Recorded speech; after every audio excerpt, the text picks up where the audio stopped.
প্রচুর জুলুম, মানে দুর্বল পাইলেই জুলুম করতে চাচ্ছি আমরা। যদি দেখি ও আমার চেয়ে একটু দুর্বল, আমি জুলুম না করলে পেটের ভাত হজম হচ্ছে না। জুলুম করাটাকে আমরা ক্রেডিট মনে করি যে আমি জিতে গেলাম।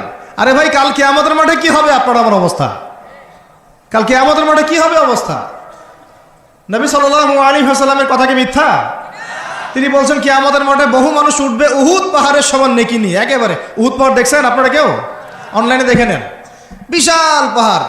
জানাজার নামাজে শরীক হইলে 1 কেরাত নেকি হয়। 1 কেরাত মানে 1 উহুদ পাহাড় সমান। আর মাটি দিয়ে আসলে আরেক কেরাত নেকি হয়, মানে আরেকটা উহুদ পাহাড়ের সমান। উহুদ পাহাড়ের সমান আরো উঁচু উঁচু নামাজের নেকি, জাকাতের নেকি, হজের নেকি, ওমরার নেকি নিয়ে উঠবে বহু মানুষ। আমরাই হয়তো বা তারা, আল্লাহ পাক আমাদেরকে মাফ করুন। আমি ওঠার পরে বহু মানুষ সামনে দাঁড়ায় থাকবে। কাউকে গালি দিছে, কাউকে অন্যায়ভাবে মারছে, কাউকে রিমান্ডে নিয়ে একেবারে পেদানি দিছে, নির্দোষ ছিল। কারো নামে মিথ্যা মামলা দিছে, কারো নামে অপবাদ ছড়াইছে। বেচারা ভালো ছিল, সৎ ছিল, অপবাদ ছড়াই দিছে। কারো নামে ধরেন যে কারো গীবত করছে, কারো টাকা নিয়ে টাকা দেয় নাই, হ্যাঁ, কারো জমি আত্মসাৎ করে খাইছে, ভূমিদস্যু ছিল। মানে মানুষের সাথে জড়িত পাপ ছিল। কি ছিল? অন্যের সাথে জড়িত, মানে অন্যের হক নষ্ট করছে আর কি, অন্যের। এখন আল্লাহ পাক বলবেন যে তোমার এই ঋণ এখন শোধ করো। ওই দিন তো ঋণ শোধ করার কোনো বুদ্ধি আছে? বুদ্ধি নেই। এখন কি পদ্ধতি? ফেরেশতাদেরকে বলা হবে এই ব্যক্তির আমলনামায় যে নেকিগুলো আছে, ওই নামাজের নেকি, রোজার নেকি, হজের নেকি, জাকাতের নেকি, এইগুলা দিয়ে ওদের আমলনামা ভর্তি করো, যারা পাওনাদার দ্বারায় আছে। ভর্তি করতে করতে করতে করতে এক সময় দেখা যাবে এই ব্যক্তির আমলনামা ফাঁকা হয়ে যাবে। তখন কি হবে? ফেরেশতাদেরকে বলা হবে ওই যে যারা ভুক্তভোগী, ওদের আমলনামা থেকে গোনাহ নিয়ে এই ব্যক্তির আমলনামায় ঢালো, নাউজুবিল্লাহ। এরপরে ওই ব্যক্তিগুলো দেখা যাবে জান্নাতে চলে গেছে, মাজলুম ছিল পৃথিবীতে, ওই দিন সফল হয়ে গেছে, জান্নাতে চলে গেছে। এবারটা দুনিয়া জালেম ছিল, এই জাহান্নামে চলে গেছে, নাউজুবিল্লাহ। আল্লাহ পাক আমাদেরকে এরকম মানুষের হক নষ্ট করা থেকে হেফাজত করে নেন। ভাই, মানুষের হক নষ্ট করতে যায় না। নিজে আমল তো এমনিই কম, ভাঙাচোরা ইমান, মুনাফিকের মতো বসবাস করতেছি। এখন তো আমরা মুনাফিকের মতো বসবাস করতেছি এই দুনিয়াতে। এখন যারা আমার মনে হয় মন থেকে ইমানের দাবি করতে পারে শক্তভাবে যে হ্যাঁ আমরা ইমানদার, এরা হচ্ছে গাজ্জার ওই মুজাহিদ ভাইরা। বুঝেন না এই কথা? তারা মনে হয় দাবি করতে পারে যে হ্যাঁ আমরা ইমানদার। আমরা তো নেফাকের উপরে আছি, এখন আমরা তো স্বীকৃতি দিতে পারতেছি না, এখন সত্যকে স্বীকৃতিও দিতে পারি নাই। বরং আমরা মানচিত্র থেকে ফিলিস্তিনের মানচিত্র উঠাই দিলাম, দিয়ে যারা জালেম ওদেরটা প্রতিষ্ঠা করলাম। ওইটাও পাঠ্যপুস্তকে আসছে। আপনারা তো শুধু একটাই শুনে বসে আছেন, একটাই শুনে আছেন না আপনারা? শরীফ শরীফা তো আছেই, এইটাও একটা ইস্যু ছিল। তো আল্লাহ পাক আমাদেরকে চোখ খুলুন, আল্লাহ পাক আমাদের চোখ খোলার তৌফিক দান করেন। আর ভাই, বাইরের চোখ তো সবারই খোলা, ভিতরের চোখটা খোলার তৌফিক দান করেন। আমি অনেক ভিতরে চলে আসছি, বুঝাইতে চাচ্ছিলাম যে এই বিশ্বে এখন আল্লাহ পাককে সার্বভৌম ক্ষমতার অধিকারী মানা হচ্ছে না। এটা হচ্ছে বৈশ্বিক শিরক। রাজনৈতিক ক্ষেত্রে আমরা আল্লাহর সার্বভৌমত্ব মানছি না, অর্থনৈতিক ক্ষেত্রে আমরা আল্লাহর দেয়া বিধান মানছি না, শিক্ষা ক্ষেত্রে আমরা আল্লাহ পাকের দেয়া শিক্ষানীতি মানছি না, সংস্কৃতির মধ্যে আমরা আল্লাহর সংস্কৃতি মানছি না, ব্যক্তি জীবনে, ইবাদতের জীবনে, পারিবারিক জীবনে, সামাজিক জীবনে আমরা আল্লাহ পাকের সার্বভৌমত্বকে বাদ দিয়ে মানুষের সার্বভৌমত্ব প্রতিষ্ঠা করেছি। আর আমরা তেলাওয়াত করতেছি তাবারাকাল্লাযী বিয়াদিহিল মুলক, আবার পড়তেছি কুলিল্লাহুম্মা মালিকাল মুলক, হে বলুন হে রাজত্বের অধিকারী, তুতিল মুলকা মান তাশা ওয়া তানজিউল মুলকা মিম্মান তাশা। আয়াতটা জানেন না আপনারা? সূরা আলে ইমরানে আছে। তো আমাদের কথা আর বাস্তবতার মধ্যে অনেক ফারাক। আল্লাহ পাক আমাদেরকে কোরআন গভীরভাবে অনুধাবন করার তৌফিক দান করেন। খালি তেলাওয়াত করলেই হবে না ভাই, এর অর্থটা জানতে হবে। অর্থ না জানলে পরে তেলাওয়াত করলে নেকি হবে না, এটা বলি নাই। আমি বলেছি শুধু তেলাওয়াত করলেই পুরো হক আদায় হয় না, শুধু তেলাওয়াত করলেই পুরো হক আদায় হয় না, 100 বার হয় না। আবার বলতেছি, শোনেন ভালো করে, তেলাওয়াত করলে প্রত্যেক হরফে 10 নেকি হয়, কিন্তু শুধু তেলাওয়াত করলেই কোরআনের সম্পূর্ণ হক আদায় কোশ্চিনকালেও হয় না। এই যে অর্থগুলো না জানলে আপনি কিভাবে বাস্তবায়ন করবেন, বুঝবেন কিভাবে, কি বলেছেন আল্লাহ পাক কোরআনে, এই যে একটা আয়াত নিয়ে এতগুলো কথা বললাম, আপনারা এখন চোখ খুললো যে সারা বিশ্বে আল্লাহর সার্বভৌমত্ব সভরেন্টি নাই। এখন আমরা মানুষ একটা প্রতিষ্ঠা করেছি কিছু কিছু জায়গায়, ইল্লা মাশাআল্লাহ, কিছু কিছু জায়গায় আমরা মেনে নিয়েছি যে আল্লাহ পাকই সার্বভৌমত্ব ক্ষমতার অধিকারী। এখন তো এটা মানুষের হাতে উঠাই দিয়েছেন। আল্লাহ পাক আমাদেরকে পাঠাইছেন দুনিয়াতে তার খলিফা হিসেবে। কি হিসেবে? তো আল্লাহর খলিফার কাজ কি? শয়তানের দাসত্ব করবে না আল্লাহর?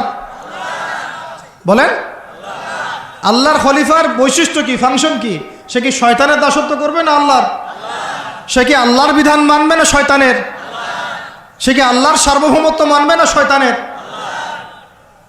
তাহলে আমরা আল্লাহ পাকের কয়টা বিধান বাস্তবায়ন করতে পারছি? একজন আমাকে খুব কড়া ভাষায় বলছিলেন একদিন যে আপনি প্রথম ব্যক্তি মনে হয় বলেছেন ঢাকা হচ্ছে দ্য সিটি অফ আখিরুজ্জামান। আপনি চোখে দেখেন না ঢাকা শহরে এত এত মসজিদ আছে? বললাম যে এইটা আপনার চেয়ে আগে আমি দেখছি ঢাকা শহরে এতগুলো মসজিদ আছে। আমার কাছে হিসেব করা আছে কয়টা মসজিদ ঢাকায় আছে। তাহলে আপনি বললেন যে এটা সিটি অফ আখিরুজ্জামান। বললাম ঢাকা শহরে এতগুলো যে মসজিদ আছে কত বছর থেকে আছে? বলছে 50, 60, 70 বছর থেকে। তো বলো 70 বছরে কোরআনের আপনি একটা বিধান বাস্তবায়ন করতে পারছেন ঢাকায়? বলেন, পারছেন? ঢাকা শহরে কি চোরের হাত কাটা হয়? ঢাকা শহরে কি ওই যে জেনার শাস্তি দেওয়া হয়? মদ পান করলে 40 লাঠি দেওয়া হয়? ব্যভিচার করলে রজম দেয়া হয়? সমকামিতা করলে রজম দেয়া হয়? ধর্ষণ করলে প্রকাশ্য মৃত্যুদণ্ড দেয়া হয়? মসজিদ দিয়ে কি করবেন আপনি এখন বলেন? এতগুলো মসজিদ দিয়ে কি করবে? মসজিদে আমরা নামাজ পড়ি, ব্যক্তিগত ইবাদত। আর মানুষের বাঙালিকে কারা জানি বুঝাইছে সারা জীবন যত ইচ্ছা পাপ কর, শেষ জীবন একটা মসজিদ বানায় যাইস বা মসজিদের সভাপতি হয়ে থাকিস। ঠিক আছে, যত ইচ্ছা কর, যা ইচ্ছা কর, সুদ খা, ঘুষ খা, সব কর, শেষে একটা মসজিদ বানাই দিস। কারণ হাদিসটা হচ্ছে মান বানা লিল্লাহি মাসাজিদান বানাল্লাহু বাইতান ফিল জান্নাহ। কেউ যদি আল্লাহর জন্য একটা মসজিদ বানায়, আল্লাহ পাক তার জন্য জান্নাতে একটা ঘর বানাবে। ব্যাস, এই হাদিসের উপর আমল কইরা কবরে যাবে। সারা জীবন যে আমি মাশাআল্লাহ নাউজুবিল্লাহ আল্লাহর কোনো বিধানই মানলাম না, না নামাজ, না যাকাত, না সাদাকা, না এই যে কোরআন এর হক আদায় করা, না আমর বিল মারুফ, না নাহি আনিল মুনকার, না ইকামাতুদ দ্বীন, ইত্যাদি ইত্যাদি। প্রথম কথা বলছিলাম লাআল্লাকুম তাত্তাকুনের হক আদায় করতে হবে। রাজি আছি তো ইনশাআল্লাহ? 2 নাম্বার এই যে বলছিলাম কুতিবা আলাইকুম নিয়ে কথা। কুতিবা আলাইকুম শুধু সিয়াম না, কুতিবা আলাইকুম কিসাসও আছে এখানে। কোন কিতাব? এখানে আছে না? নাকি বাড়ায় বললাম? আর এই কোরআন তো ভাই সবারই বাসায় আছে, কেন মানতে চান না? এত কেন ভনিতা কোরআনের সাথে? আর বাঁচবই বা কতদিন আমরা? সর্বোচ্চ 100 বছর। ভাই সবাইকেই তো একা একা আল্লাহর সামনে দাঁড়াইতে হবে, তাহলে এত ভনিতা কিসের? এত নেফাকি কেন? এত অস্বীকৃতি কেন? ইসলাম নিয়ে এত অ্যালার্জি কেন? আল্লাহ রসুল এবং ইসলামের নাম শুনলে গা জ্বলে কেন? কোরআন সুন্নাহর বিধানের কথা শুনলে কেন মনে হয় যে বাঁকা চোখে তাকান কেন? না জানি আবার কি বলতেছে, কোন জঙ্গি আসলো, কোন সন্ত্রাসী আসলো, এগুলো কি শুরু করছেন? এটা কোরআনের কথা, হাদিসের কথা, আল্লাহর কথা, রসুলের কথা। এখানে এইসব শব্দ প্রয়োগ করেন কেন? কবরে কি আমরা যাব, আপনারা যাবেন না? আপনাদেরকে হিসাব দেওয়া লাগবে না? কি মনে করতেছেন আপনারা? আর এই উম্মার বিজয়ের জন্য কি শুধু আমাদের একার দায়িত্ব না, সবার দায়িত্ব আছে? সবাই মিলে তো শক্ত হাতে একটা হাতল ধরলে না ইসলাম বিজয় হবে। তো আল্লাহ পাক যে ক্ষমতা যাদেরকে দিয়েছেন, কেন আপনারা বুঝতে চেষ্টা করেন না যে আল্লাহ রাব্বুল আলামিনের কাছেই সার্বভৌম ক্ষমতা, তার বিধান বাস্তবায়ন করেন, আল্লাহ পাক আপনাদেরকে আরো শক্তিশালী করবেন ইনশাআল্লাহ। যদি না করেন তাহলে শোনেন, একটা সময় পর্যন্ত আল্লাহ পাক ছাড় দেন। এটা ইতিহাস। নমরুদ একটা লম্বা সময় ছাড় পাইছে, ফিরআউন আরো লম্বা একটা সময় ছাড় পাইছে, আজ জাতি সামুদ, আসহাবুল আইকা, মাদিয়ান, লুত, কত যে কম চলে গেছে হিসাব নাই। ইতিহাসটা খালি পড়বেন কোরআনের, কত যে কম পৃথিবী থেকে চলে গেছে এরই হিসাব নাই। আল্লাহ পাক জানাইছেন অল্প কিছু, বাকি কিছু জানানো নাই আল্লাহ পাক আমাদেরকে। আল্লাহ পাক জানানি নাই অনেক কিছু আমাদেরকে, যেগুলো আমাদের দরকার সেগুলো জানাইছে কিছু কিছু। তো কেউ কি টিকতে পারছিল? কেউ কি আল্লাহর বিধানের বাইরে গিয়ে চলতে পারছে? দুনিয়া টিকতে পারছে? কেউ কি চিরস্থায়ী ছিল? কোন নবীও তো চিরস্থায়ী ছিল না। তাহলে কিসের পিছনে ছুটতেছেন? আল্লাহ পাক আমাদের সবাইকে কথাগুলো বোঝার তৌফিক দান করেন। ব্যক্তি জীবন থেকে শুরু করে এক সর্বোচ্চ লেভেল পর্যন্ত কোরআন, হাদিস, ইসলামকে বাস্তবায়ন করার তৌফিক দান করেন। আল্লাহ পাক যাদের মধ্যে এই সততা আছে এই মানুষগুলোকে আল্লাহ পাক আমাদের ঊর্ধ্বতন কর্তৃপক্ষ বানায় দেন, আমিন। বা যারা আছেন তাদেরকে আল্লাহ পাক হেদায়েত দান করেন। রমাজানের এই শিক্ষাটার সামনেও এরকম দুই একটা শব্দ আছে, কুতিবা আলাইকুমুল কিসাস। আর একটা তো বললে তো মাথাই খারাপ হয়ে যাবে, বলবো? ওই যেখানে দেখছেন কুতিবা আলাইকুমুস সিয়াম, কুতিবা আলাইকুমুল কিসাস, এই ডানে বামেই খুঁজবেন, 3টা পৃষ্ঠার মধ্যেই পাবেন। লেখা আছে কুতিবা আলাইকুমুল কিতাল, কুতিবা আলাইকুমুল এটা আবার কি? কুতিবা আলাইকুমুল কিতাল, তোমাদের উপর যুদ্ধকে ফরজ করা হয়েছে। কি ফরজ করা হয়েছে? একা একা আপনি করবেন না, একা একা করবেন না। ইসলামিক রাষ্ট্র করবে, ইসলামের রাষ্ট্রের আমির করবে, তার নেতৃত্বে জনগণ করে, একা একা বিচ্ছিন্নভাবে করে না। কুতিবা আলাইকুমুল কিতাল, এইটা যখন মুসলমানরা ছেড়ে দিয়েছে ওই সময় থেকে এই মাইর খাওয়ার যুগ শুরু হয়েছে। অটোম্যান এম্পায়ারটা সর্বশেষ ওই ফাইট করছিল ওই পশ্চিমাদের সাথে, পরাজিত হয়ে যায় তারা প্রথম বিশ্বযুদ্ধে 1914 থেকে 17-18-র মধ্যে। এরপরে ওই যে ব্রিটেন দখল করে জেরুজালেম, বেলফোর্ট ডিক্লারেশন হয়, তারপরে ইহুদিদেরকে ওই জায়গাটা ছেড়ে দেয়। এরপর থেকে যে 100 বছর হলো, আমাদের খিলাফা পতনের 100 বছর হয়ে গেছে। কত বছর? এটা একটা আশারও কথা। আশার কথা কেন? প্রত্যেক 100 বছর পর পর আল্লাহ পাক পরিবর্তন নিয়ে আসেন, এটা ইতিহাস ঘাটলে পাবেন। 100 বছর পর পর আল্লাহ রাব্বুল আলামিন বড় বড় পরিবর্তন পৃথিবীতে নিয়ে আসেন। তো যেহেতু খিলাফা পতনের 100 বছর হয়ে গেছে, আশা করা যায় সামনে কিছু ভালো কিছুই হবে ইনশাআল্লাহ। ওই অটোম্যানদেরকে 1917 সালে 14 থেকে 17-র মধ্যে পরাজিত করে বাইতুল মুকাদ্দাস, যেখানে দেখতেছেন অক্টোবর থেকে এই পর্যন্ত মনে হয় 40,000 ছাড়াই গেছে, প্রাণহানি ছাড়া যায় নাই। বেশিরভাগই নারী আর শিশু, বেশিরভাগই কি? নবী সাল্লাল্লাহু আলাইহি ওয়াসাল্লাম তার জীবদ্দশায় মনে হয় 97টা থেকে 98টা যুদ্ধ করেছেন। কয়টা? এটা তো জানেন না। আমরা শুধু জানি নবী সাল্লাল্লাহু আলাইহি ওয়াসাল্লাম মিষ্টি পছন্দ করতেন, মিসওয়াক করতেন, তারপরে ডান কাঁধে শুইতেন, হ্যাঁ, সাদা জামা পছন্দ করতেন, দাড়ি রাখতেন, এগুলো আমরা জানি মাশাআল্লাহ। ওনার সিরাত পড়েন, ওনার জীবনীটা পড়ে দেখেন। 97 থেকে 98টাতে তিনি নিজে লিড দিয়েছেন, তিনি হয় লিড দিয়েছেন, না হলে অন্য কোনো সাহাবীকে পাঠিয়েছেন, মানে গাজওয়া অথবা সারিয়া। এখন এই 100টার মতো যুদ্ধে আপনি দেখবেন না কোনো নারীকে হত্যা করা হয়েছে বা কোনো শিশুকে হত্যা করা হয়েছে, আপনি খুঁজে পাবেন না। একটা ইতিহাস দেখাইতে পারবেন না যে মুসলমানদের হাতে কোনো শিশুকে হত্যা করা হয়েছে বা কোনো নারীকে হত্যা করা হয়েছে, আঘাত করা হয়েছে।